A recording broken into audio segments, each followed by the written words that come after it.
students, welcome to Soumya's Commerce Station. So in this video we'll continue our chapter Cooperative Society.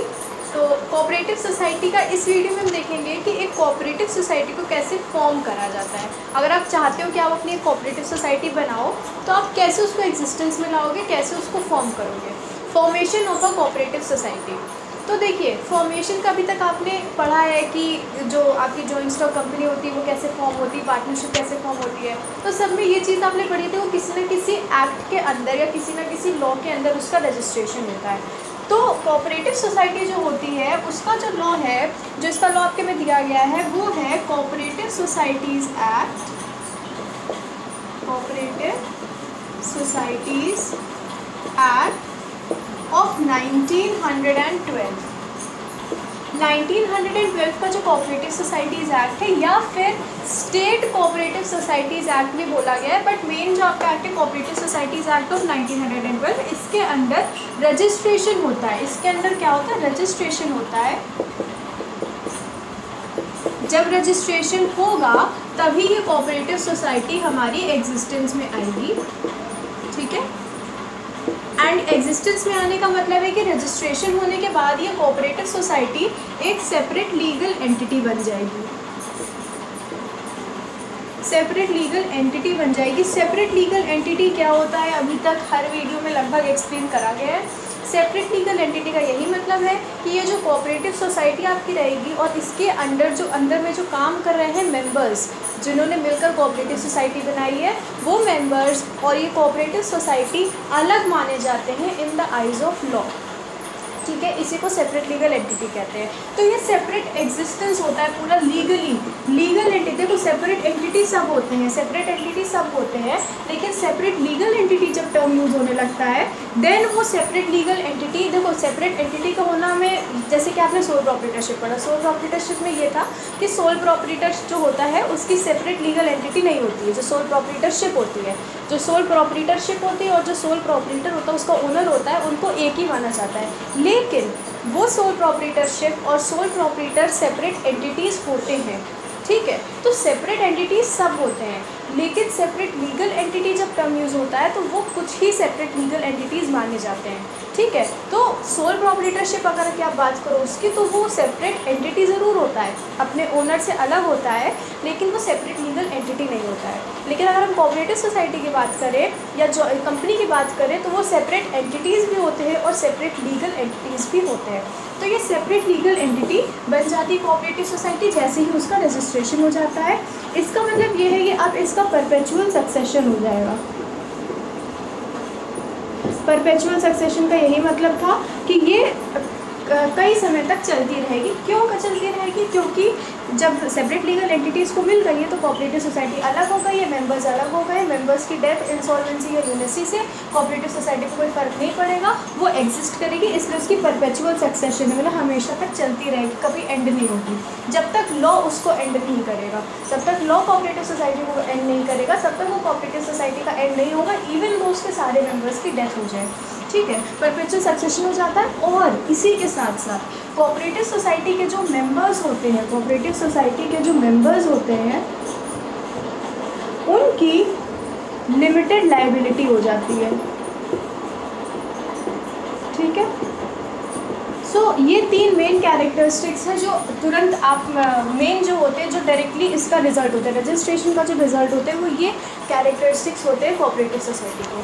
तो अभी तुमने देखा कि चलो इस लॉ के अंदर रजिस्ट्रेशन होता है, रजिस्ट्रेशन होने के बाद ये चीज़ें इस कोऑपरेटिव सोसाइटी को मिल जाती है। अब होता है क्या रजिस्ट्रेशन में? अगर आप चाहते हो कि आप कोऑपरेटिव सोसाइटी फॉर्म करो तो सबसे पहले क्या होगा, 10 लोग, कितने? Minimum 10 persons are required.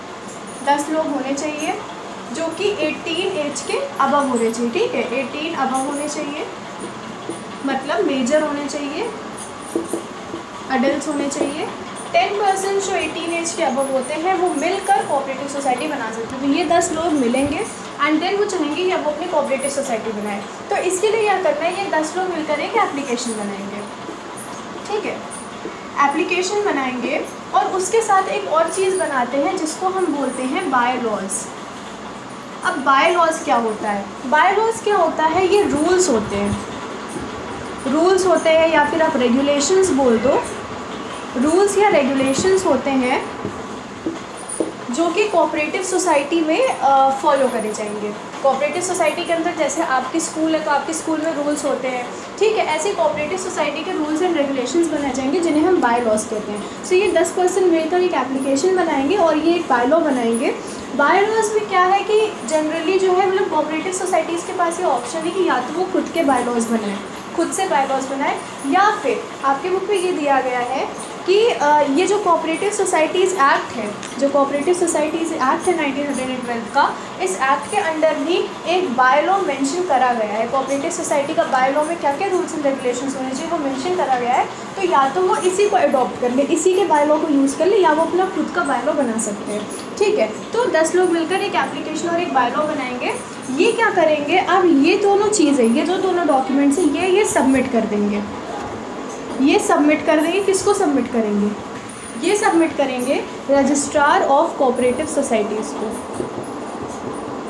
Registrar of cooperative societies को। रजिस्ट्रार टर्म आपने सुना है, जो रजिस्ट्रेशन करेगा वो रजिस्ट्रार। सो कोऑपरेटिव सोसाइटीज़ का जो रजिस्ट्रार होगा उसको ये सबमिट करेंगे। अब आप ये सोचो कि किसी भी रजिस्ट्रार को कैसे मतलब सबमिट करेंगे, उन्हें कैसे पता है कि किस रजिस्ट्रार को सबमिट करनी है। तो क्या होता है कि स्टेट में, जैसे कि स्टेट आपकी है यूपी है, एमपी है, राजस्थान है, गुजरात है, तो इन स्टेट में क्या, हर स्टेट में एक रजिस्ट्रार ऑफ कोऑपरेटिव सोसाइटीज़ होता है। तो जिस भी स्टेट में आपका मेन ऑफिस होने वाला है, मेन आपकी कोऑपरेटिव सोसाइटी का होने वाला है, उस स्टेट में आप उस स्टेट के जो रजिस्ट्रार हैं कोऑपरेटिव सोसाइटीज़ के, उनके पास आप अपने एप्लीकेशन और बाय लॉज लेकर जाओगे और उनको आप सबमिट कर दोगे। तो किसको सबमिट करना है, जो रजिस्ट्रार ऑफ कोऑपरेटिव सोसाइटीज़ हैं उस स्टेट के, of the state in which your principal cooperative society की ब्रांच आपकी होनी चाहिए। जो प्रिंसिपल उसका ऑफिस होगा, मेन जो कोऑपरेटिव सोसाइटी जहाँ बनी है, उस स्टेट के रजिस्ट्रार को आपको एप्लीकेशन और बाय लॉज सबमिट करने होंगे। तो ऐसे होता है। अब क्या है, इसमें दिया गया है कि ये जो आपका एप्लीकेशन होती है, बाय लॉज तो बता दिया गया, बाय लॉज में रूल्स एंड रेगुलेशंस होते हैं। एप्लीकेशन जो होती है इसमें कुछ चीज़ें इन्वॉल्व होती है, ठीक है, इसमें कुछ चीज़ें जो है मेंशन करी जाती हैं। एंड वो जो चीज़ें हैं इसमें है name and address of the society. Obvious सी बात है, जो आपकी सोसाइटी उसका नेम क्या आप रख रहे हो एंड उसका आप एड्रेस कहाँ पर लोकेटेड है, ऑब्वियस सी बात है मेंशन करना ज़रूरी है, नेम और एड्रेस सोसाइटी का। देन आप मेंशन करोगे इसके एम्स या ऑब्जेक्ट्स, किस लिए आपने सोसाइटी फॉर्म करी है, ठीक है, किस पर्टिकुलर रीज़न के लिए आपने सोसाइटी फॉर्म करी वो आप मेंशन करोगे। देन आप देखोगे कि जो मेंबर्स हैं इस कोऑपरेटिव सोसाइटी के, ये जो 10 लोग हैं, इनके नेम्स, एड्रेस और ऑक्यूपेशंस, मतलब ये क्या काम करते हैं, ये होना चाहिए। उसके बाद आप आगे कुछ और दो तीन चीज़ें दी गई कि आप नए नए मेंबर्स को कैसे अपनी कोऑपरेटिव सोसाइटी में एडमिट करोगे, कैसे उनको एडमिशन मिलेगी। एंड इसमें ये दिया गया कि बाय लॉज की 2 कॉपीज़, ये जो बाय लॉ है इसकी आपको 2 कॉपीज़ सबमिट करनी है, बाय लॉ की 2 कॉपीज़ सबमिट करनी है।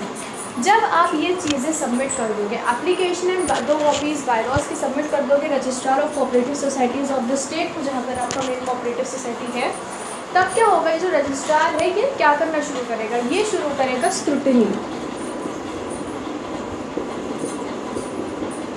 स्क्रूटिनी क्या शुरू करेगा, स्क्रूटिनी कीवर्ड है ये, ठीक है, ये कीवर्ड है स्क्रूटिनी। स्क्रूटिनी का मतलब यही है चेक करना शुरू करेगा, ठीक है। आपने उनको इन्फॉर्मेशन प्रोवाइड करी है तो उनका काम है कि वो उस इन्फॉर्मेशन को चेक करेंगे कि क्या ये सारी चीज़ें सही हैं या नहीं सही है। वो ये चेक करेंगे कि ये इन्फॉर्मेशन कितनी क्रेडिबल है, एंड देन वो ये देखेंगे कि क्या ये चीज़ें जो आप मेंशन कर रहे हो, जिस एम या ऑब्जेक्टिव के लिए बना रहे हो, या जो रूल्स एंड रेगुलेशंस आपने बाय लॉज में मेंशन करे हैं, ये इस कोऑपरेटिव सोसाइटीज़ एक्ट ऑफ 1912 को काट तो नहीं रहे, कि मतलब ये जो कोऑपरेटिव सोसाइटीज़ एक्ट है इसके अगेंस्ट नहीं जा रहे, ऐसा कोई लॉ या आपने कुछ चीज़ मेंशन नहीं करी उसमें जो कि इस कोऑपरेटिव सोसाइटीज़ एक्ट 1912 के अगेंस्ट जाती है, जो इसमें मेंशन ना हो एंड आपने वो चीज़ उसमें अपनी एप्लीकेशन में लिख दी हो। तो वो इन चीज़ों की चेकिंग करेंगे, कि स्क्रूटनी करेंगे कि क्या ऐसे कोई चीज़ आपके एप्लीकेशन में प्रेजेंट है या नहीं है। अगर कुछ भी उनको गलती नहीं दिखेगी, कोई एरर नहीं दिखेगा, सब सही रहेगा, तब वो क्या करेंगे, इनका रजिस्टर जो है, इनका जो रजिस्टर है उसमें ये आपकी कोऑपरेटिव सोसाइटी को एंटर कर देंगे, अपने रजिस्टर में ही कोऑपरेटिव सोसाइटी को एंटर कर देंगे। अब क्या है, कोऑपरेटिव सोसाइटी आपकी रजिस्टर होगी रजिस्ट्रार के पास। इसके बाद क्या होता है, रजिस्टर हो गया। अब यही जो रजिस्ट्रार है कोऑपरेटिव सोसाइटीज़ के, ये तो आपको एक प्रोवाइड करेंगे certificate, which is certificate of registration. Certificate of registration ये प्रोवाइड करेंगे। सर्टिफिकेट ऑफ रजिस्ट्रेशन के मिलते ही separate legal entity, perpetual succession और लिमिटेड लायबिलिटी मिल जाएगी आपकी कोऑपरेटिव सोसाइटी को। ठीक है, तो ये होता है कि एक कोऑपरेटिव सोसाइटी को आपको कैसे फॉर्म करना है। तो मे बी आपको ये समझ आ गया होगा। सिंपल सा इसमें यही होता है, कोऑपरेटिव सोसाइटीज़ एक्ट 1912 के अंडर रजिस्ट्रेशन होती है। 10 लोग होते हैं जो कि एडल्ट होते हैं, 18 एज के अबव के होते हैं, मिलकर वो डिसाइड करते हैं हमें कोऑपरेटिव सोसाइटी बनानी है। उसके लिए वो एप्लीकेशन बनाते हैं, एप्लीकेशन में वो name, address, AIIMS, objectives, contents दिए गए, ये चीज़ें मेंशन करते हैं। साथ ही साथ वो बायलॉज की 2 कॉपीज़ बनाते हैं। बायलॉज क्या होते हैं, जिसमें रूल्स और रेगुलेशंस मेंशन होते हैं उस कोऑपरेटिव सोसाइटी के जो ये बनाना चाहते हैं। ये दोनों चीज़ें ये 10 लोग registrar of cooperative societies of the state को सबमिट कर देते हैं।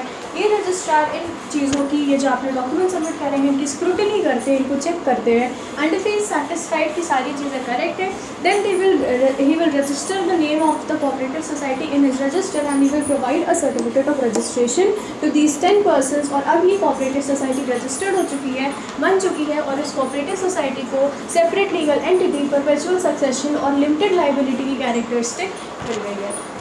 ऐसे एक कोऑपरेटिव सोसाइटी फॉर्म होती है। सो आई थिंक फॉर्मेशन आपको समझ आ गया होगा।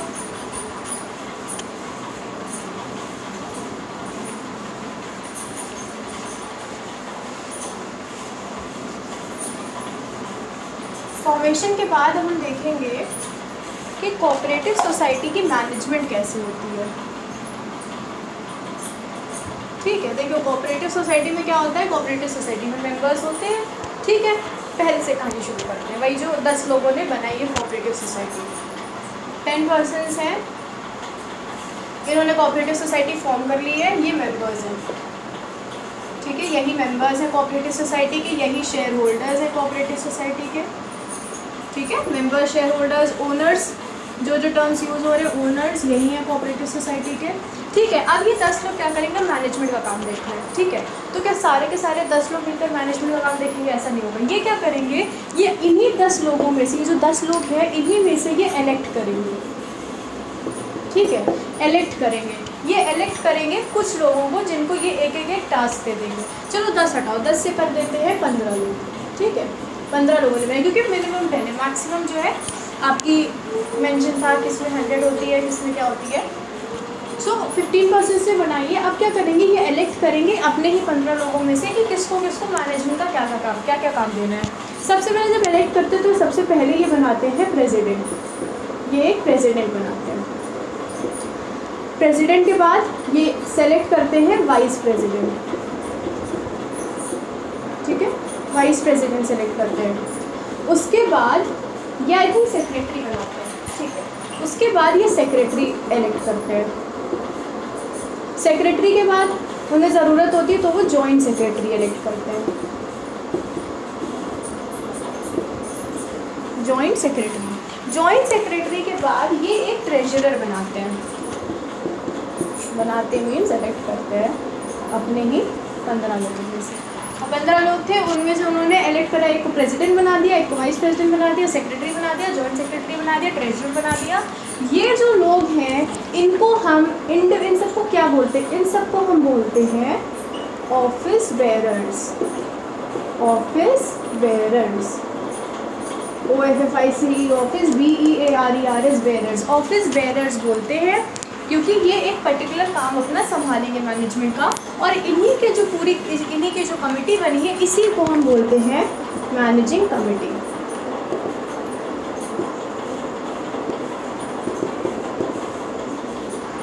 ठीक है, तो क्या था कि जो मैनेजमेंट होती है कोऑपरेटिव सोसाइटी के, वो एक मैनेजिंग कमेटी के अंदर में होती है। जो इस मैनेजिंग कमेटी के मेंबर्स होते हैं, they are elected directly by the members of the cooperative society among themselves. अपने में से वो इलेक्ट करते हैं, जिसमें प्रेसिडेंट होता है, वाइस प्रेसिडेंट होता है, सेक्रेटरी होता है, जॉइंट सेक्रेटरी होता है, एंड ट्रेजरर इज प्रेजेंट।